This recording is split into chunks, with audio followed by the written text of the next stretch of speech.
Bonjour, je m'appelle Paul Malfoy et après avoir été diplômé l'année passée par AgroParisTech, j'occupe aujourd'hui un poste de consultant dans le domaine de la santé. Je suis également cofondateur du projet Protem.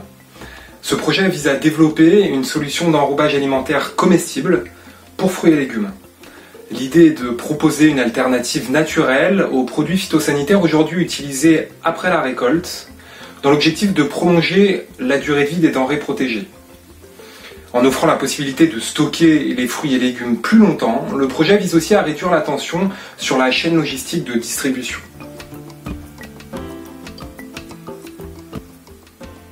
L'envie d'entreprendre provient avant tout d'un fort désir personnel d'avoir un impact concret sur les grands défis auxquels doit répondre la société actuelle, et ce, en accord avec mes valeurs éthiques de respect de l'environnement et de la santé humaine.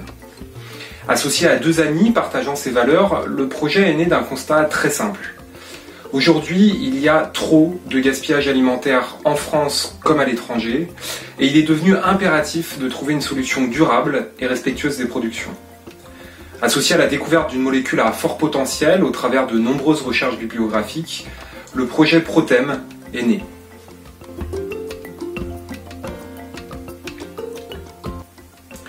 Visibilité, soutien et motivation sont les trois mots qui me viennent à l'esprit pour décrire la fondation. D'abord visibilité, car les différentes communications nous ont permis de gagner en notoriété. Ensuite soutien, notamment financier, car l'argent de la fondation nous a permis de recruter un stagiaire qui travaille aujourd'hui sur le développement de notre solution. Et pour finir, motivation, parce que la confiance qui nous a été accordée nous pousse au quotidien à donner le meilleur de nous-mêmes. Merci à la Fondation.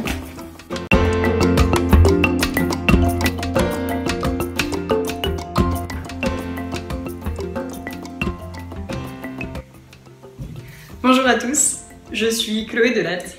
Et moi je suis Manon Chartagnac. Tous deux nous sommes étudiantes en première année à AgroParisTech et nous allons vous présenter le projet pour lequel nous sommes toutes les deux cofondatrices, à savoir Algotrone. Pour pallier à la déforestation due à la fabrication de papier toilette et pour revaloriser une algue polluante et des déchets des industries agroalimentaires, nous créons Algotrone, le premier papier toilette à partir de chanvre et d'algues vertes. Il sera écologique, made in France, gage de qualité mais surtout de transparence. Exactement Manon. Notre société par action simplifiée prendra l'économie circulaire et fabriquera donc le papier en sous-traitance chez un industriel certifié éco-responsable à partir de cellulose que nous extrayons. En fait, notre objectif est simple, protéger notre santé et notre environnement avec ce projet innovant qui ne se cache pas dans son petit coin.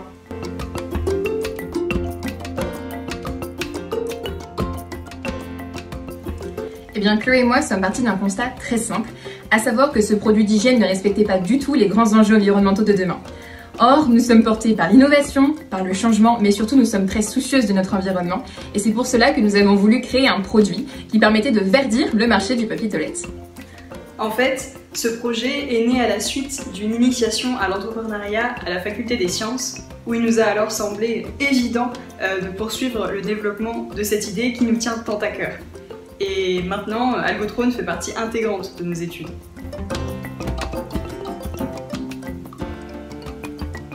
Eh bien, en trois mots, nous dirions que la Fondation AgroParisTech c'est avant tout un soutien, tant sur le plan financier que pour ses conseils avisés. Ensuite, son envergure, qui nous permet d'élargir notre réseau au sein du monde de l'entrepreneuriat. Et enfin, sa visibilité, qui nous offre une possibilité indéniable de déploiement. Merci à tous. Merci à tous.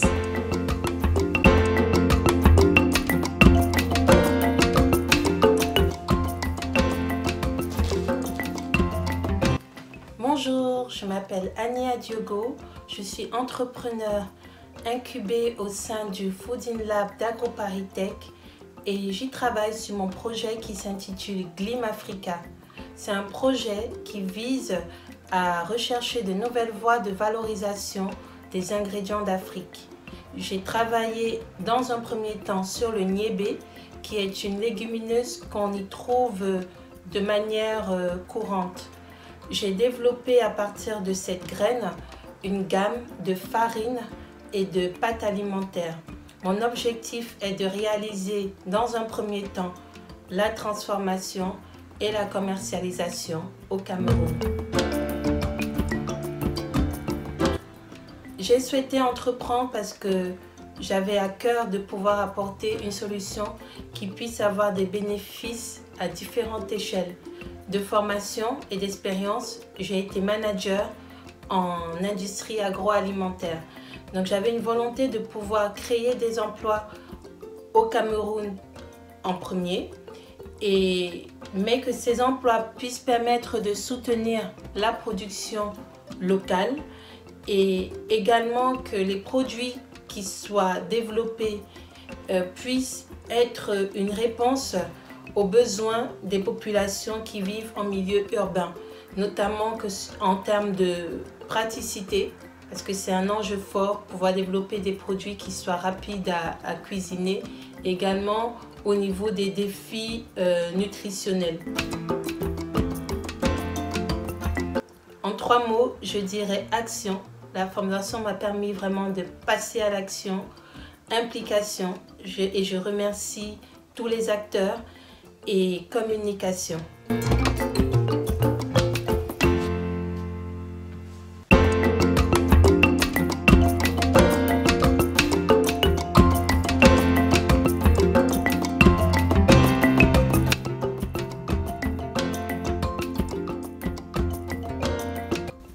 Bonjour à tous, je m'appelle Jeanne Maréchal, je suis étudiante en première année à AgroParisTech et l'année prochaine, je m'oriente vers le domaine 4, santé et biotechnologie. Je suis aussi à l'origine du projet One2Tree qui sera une application permettant de mieux trier ses déchets. Cette application, en scannant les codes barres, nous permet de savoir dans quelle poubelle jeter nos déchets et ainsi de réaliser le bon tri. Cette application est toujours au stade de projet, mais nous travaillons dur avec mon associé Riyad pour qu'elle soit réalisée.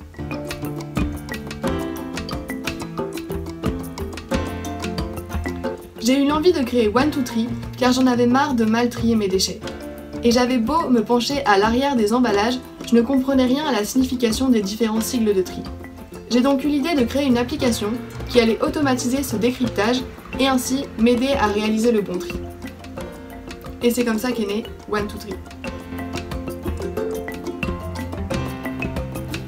La fondation en 3 mots, pour moi, c'est tout d'abord légitimité, car elle nous donne de la crédibilité quand on va s'adresser à nos différents interlocuteurs. Ensuite, visibilité, car elle permet de partager notre projet à son large réseau. Et enfin, ouverture, car grâce à elle, j'ai pu rencontrer plein de jeunes entrepreneurs qui avaient de projets formidables. Merci à tous et merci à la Fondation.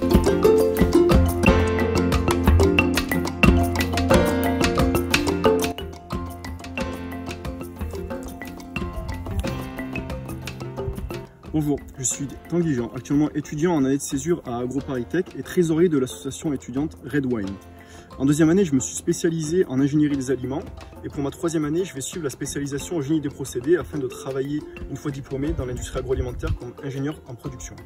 Pour mon année de césure, j'ai décidé de m'investir dans le projet étudiant Red Wine avec Timothée et Violette. C'est un projet qui a pour but d'étudier les solutions d'adaptation et d'atténuation mises en place par les acteurs de la filière vitivinicole face au changement climatique.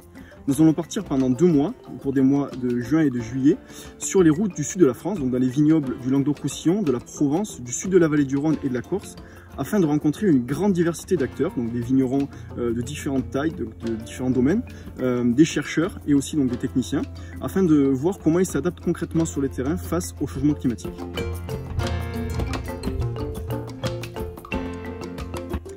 Nous avons décidé de nous investir donc dans le projet Red Wine, car nous sommes tous les 3 passionnés donc, par le vin et par la viticulture. Donc Timothée et Violette en consacrent donc également une partie de leur étude car ils font un double diplôme au sein de Montpellier Supagro. Et nous sommes très sensibles aux enjeux qui pèsent sur la filière et qui sont rattachés directement au changement climatique. Donc c'est pour ça que nous avons réellement la volonté d'observer sur le terrain comment les vignerons peuvent s'adapter pour ensuite partager nos informations au plus grand nombre, donc en réalisant un documentaire que nous diffuserons en fin d'études et des courts interviews et des rapports techniques que nous diffuserons sur les réseaux sociaux. Si je devais définir en 3 mots le soutien que nous a apporté la Fondation pour cette expédition, donc ce serait tout d'abord de l'engagement, car grâce au soutien financier de la Fondation, nous avons pu réaliser notre expédition et mener à bien notre projet. Ensuite, ce serait un rayonnement, car grâce au partage de la Fondation et à la visibilité que nous a donné la Fondation, nous avons pu mener à bien également notre projet. Et pour finir, donc, ce serait le mot partage, car donc, nous allons réaliser notre objectif premier, qui est avant tout donc, de partager des informations aux vignerons qui sont concernés par ces thématiques et aux consommateurs grâce à la Fondation. Donc au nom de toute l'équipe Redwine, un grand merci.